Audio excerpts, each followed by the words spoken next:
Le mois d'août commence à peine que les moissons sont déjà presque terminées. Cette année, le ciel a été plutôt clément.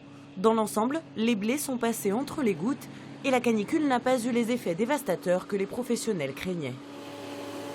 La sécheresse sur les blés, globalement, ça n'a pas eu trop d'impact puisque les blés étaient à maturité dans l'ensemble, quoi.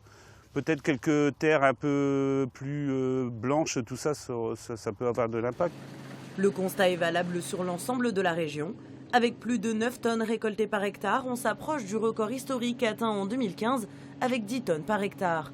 Et côté qualité, les nouvelles sont réjouissantes aussi. La coopérative leader en Picardie a commencé les analyses. Les taux de protéines sont largement supérieurs aux années précédentes. Aujourd'hui, on a rentré 80-85% de la récolte. Si on était dans la viticulture, on dirait qu'on est sur un grand cru, tant en volume qu'en qualité, mais nous n'avons pour l'instant mesuré que les qualités physiques du blé.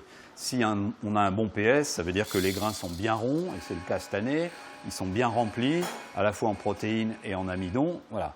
Ensuite, on analyse l'humidité du grain. Bon, il a fait très chaud, très sec, on n'a pas de problème d'humidité.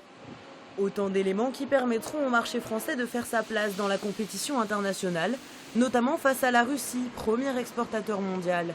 Mais les agriculteurs continueront de scruter le ciel, car si le blé a profité de la météo, les cultures de printemps, elles, risquent de souffrir du manque d'eau.